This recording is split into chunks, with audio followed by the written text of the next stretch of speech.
लोकसभा चुनाव का बिगुल फूंका जा रहा है। बिहार की 40 सीटों पर जो प्रत्याशी घोषित हो चुके हैं वो अपनी अपनी तैयारी अपने स्तर से कर रहे हैं।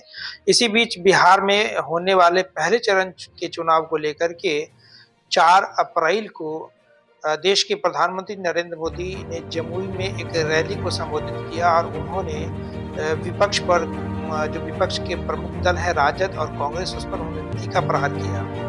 उन्होंने कई ऐसे आरोप लगाए जिसका कड़ी प्रतिक्रिया दरभंगा के मूल निवासी राजद के वरिष्ठ नेता जो बिहार राष्ट्रीय जनता दल के प्रदेश महासचिव है श्री उमेश राय जी, उन्होंने उनके इस भाषण को सुनने के बाद कड़ी प्रतिक्रिया दी है। उन्होंने कहा है कि जिस तरह का बेबुनियाद आरोप प्रधानमंत्री ने राजद पर लगाया है, हम इसका एक सिरे से खंडन करते हैं और खुद उस पे उन्होंने कई आरोप लगाया, खास करके उन्होंने भाजपा पर भी कई आरोप लगाया।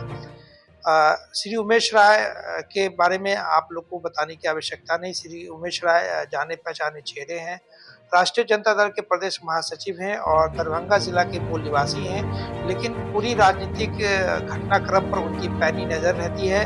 विपक्ष की कोई भी आरोप या कोई भी बयान आता है, उसको बड़ी गहराई से वो सुनते हैं और उस पर अपनी प्रतिक्रिया देते हैं। चलिए, सबसे पहले प्रधानमंत्री नरेंद्र मोदी ने जमुई की सभा में क्या आरोप, क्या हमला विपक्ष पर किया, उसको सुनाते हैं।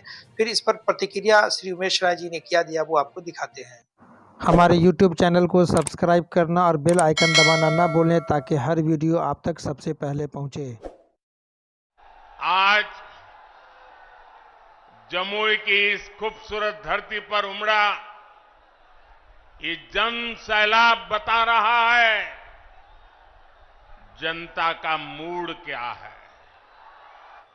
आज एक और कांग्रेस और आरजेडी जैसी पार्टियां हैं जिन्होंने अपनी सरकार के समय पूरी दुनिया में देश का नाम खराब किया था। कांग्रेस के राज में भारत को कमजोर और गरीब देश माना जाता था। आज भारत दुनिया की 5वीं सबसे बड़ी अर्थव्यवस्था बन चुका है। हमारा ये जमुई आरजेडी और कांग्रेस के काले दौर में यहां क्या हालत होते थे, जमुई की पहचान कैसी बना दी थी इन लोगों ने। जमुई आरजेडी के जंगल राज का कितना बड़ा भुक्तभोगी होता था।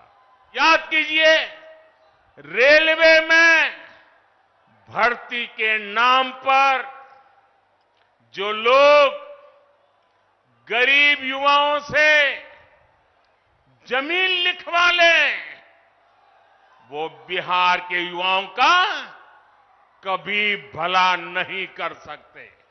भ्रष्टाचारी कान खोल करके सुन ले, ये मोदी नहीं आया, 140 करोड़ देशवासियों का भ्रष्टाचारियों के प्रति गुस्सा निकल करके आया है। मोदी कहता है भ्रष्टाचार हटाओ, वो कहते हैं भ्रष्टाचारी बचाओ। आप मुझे बताइए, भ्रष्टाचार हटना चाहिए कि नहीं हटना चाहिए? इस देश से भ्रष्टाचार जाना चाहिए कि नहीं जाना चाहिए?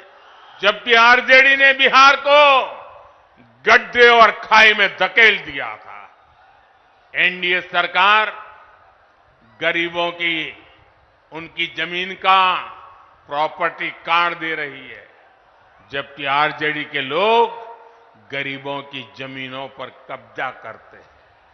हम महिलाओं को सुरक्षा की गारंटी देते हैं, बेटियों को नए अवसर देते हैं, जबकि आरजेडी के लोग जंगल राज में बेटियों को सड़कों से उठा लिया जाता था। प्रधानमंत्री नरेंद्र मोदी जी ने बिहार को शर्मसार करने का काम किया और उनको माफी मांगना चाहिए बिहार के लोगों से, आम आवाम से। लालू प्रसाद जी जब से गद्दी पर आए, शासन में आए 90 में, जनता दल की सरकार थी, उससे पहले यहाँ के पिछड़े, दलित और अल्पसंख्यक को प्रताड़ित किया जाता था। कुर्सी टेबल पर बैठने से मनाही था, नहीं बैठ सकता था।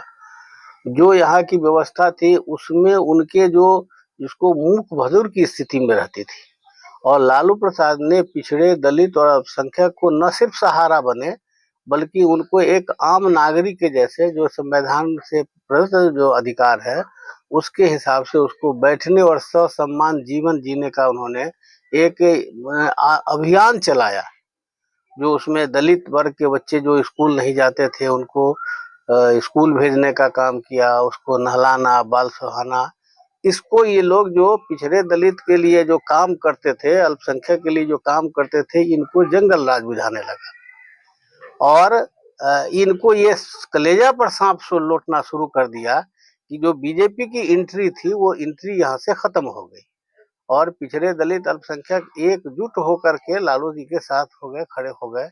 उसको ये लोग जंगल राज कहते हैं। जो गरीबों का राज था, जो पिछड़ों का राज था, जो पिछड़ों का उत्थान हो रहा था, ये इनको बर्दाश्त नहीं। कल की रैली में जो उन्होंने भाषण दिया उसमें आपको क्या आपत्तिजनक? हमको उनकी तो हर बात आपत्तिजनक थी। प्रधानमंत्री जी ने कहा के मुंह से यह निकलता है कि बिहार में इसको घाई में ढकेला। बिहार में जब से ये लालू प्रसाद आए तभी से यहाँ के पिछड़े दलित को और अल्पसंख्यकों को लगा कि ये हमारा हुकूमत आया, हमारी राज आई। और इसी चीज सर हम समझना चाहेंगे, आप परिपक्व नेता है, एक पार्टी से जुड़े हुए हैं, 10 साल सत्ता में भाजपा रही है, अपनी उपलब्धि बताने के बजाय आज भी विपक्ष पर हम हमलावर है। ये क्या उनकी उपलब्धि है? ये जो 12,000 करोड़ या 16,000 करोड़ के बाद जो है अपने मित्रों के बीच में बांट दिए। 1.5 लाख करोड़ रुपया इन्होंने जो विश्व बैंक से, विदेशी बैंकों से कर्ज लिया, उसका कोई अता पता नहीं है। इन्होंने रेल को, लालू प्रसाद जब रेल मंत्री थे तो एक साल में 1 लाख करोड़ रुपए का कम से आपको मुनाफा होता था, और उस मुनाफा देने वाले रेलवे को इन्होंने बेच दिया। आज रेलवे का कोई बजट अपना नहीं हो पाता है। आज जो हमारे देश का जो इनके आंकड़े हैं उसके हिसाब से में जब तक मनमोहन सिंह थे तो 35वें स्थान पर भारत था। आज भारत का स्थान बांग्लादेश, नेपाल और श्रीलंका से भूखमरी के संख्या में नीचे हो गई है। लेकिन सरकार का तो आंकड़ा है कि हम तीसरी अर्थव्यवस्था दुनिया की है। ये गाल बजाने से थोड़ा ही हो जाता है। आज हम जब तक ये मनमोहन सिंह थे तो 55 लाख करोड़ का भारत विदेशी कर्ज में था। ये आए हैं तो 205 लाख करोड़ का हो गया, तो 150 लाख करोड़ रुपया कहाँ उड़ा दिए, ये किसको खर्च कर दिए? ये तो कहे कि दरभंगा में हम एम्स बनाएंगे। कहाँ दरभंगा में एम्स है, जरा आप ही हमको बता दीजिए। जबकि बिहार सरकार, और मैंने उनको जमीन बता दी और जमीन दिलवा दिया, जमीन चिन्हित हो गया, सब कुछ हो गया। ये बिहार दरभंगा में एम्स नहीं बनने दे रहे हैं, और प्रधानमंत्री ऐलान करते हैं कि भाई हम दरभंगा में एम्स बना के इलाज शुरू करा दिए। ऐसे लोग जो झूठ बोलने वाले हैं, इस पर क्या यकीन किया जा सकता है?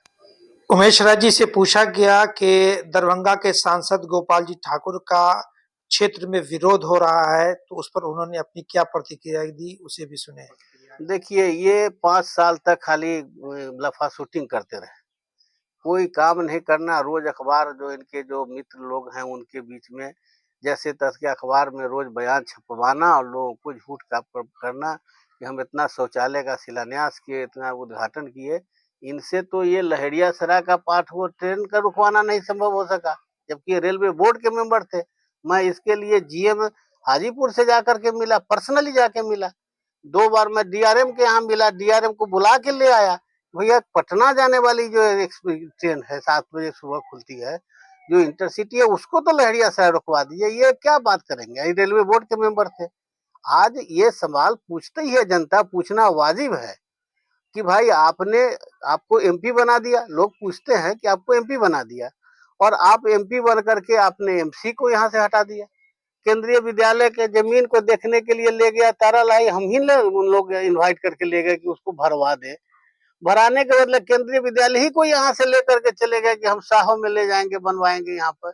इतने काबिल तो ये हमारे सांसद हैं कि भारत सरकार के मंत्री से ये करवाते हैं कि भाई से यहाँ केंद्रीय विद्यालय, जो यहाँ पर 4 प्रखंड है, बहादुरपुर है, हनुमान नगर है, हाया घाट है, टाउन के लोग हैं। इन चारों जगह के बच्चे यहाँ से 4 किलोमीटर पर वो एक केंद्रीय विद्यालय होता, ये बनाने के बदले यहाँ से केंद्रीय विद्यालय को यहाँ से हटाने के लिए लग गए थे। आप तमाम दर्शकों से विनम्र आग्रह अपील कि आप हमारे चैनल को ज़्यादा से ज़्यादा सब्सक्राइब करें, लाइक और शेयर भी कर दें। आपका ये सहयोग हमें और आगे बढ़ने के लिए निरंतर जो है वो मजबूत करता है और हमें एक वरदान के रूप में जो है वो हमें प्राप्त होता है।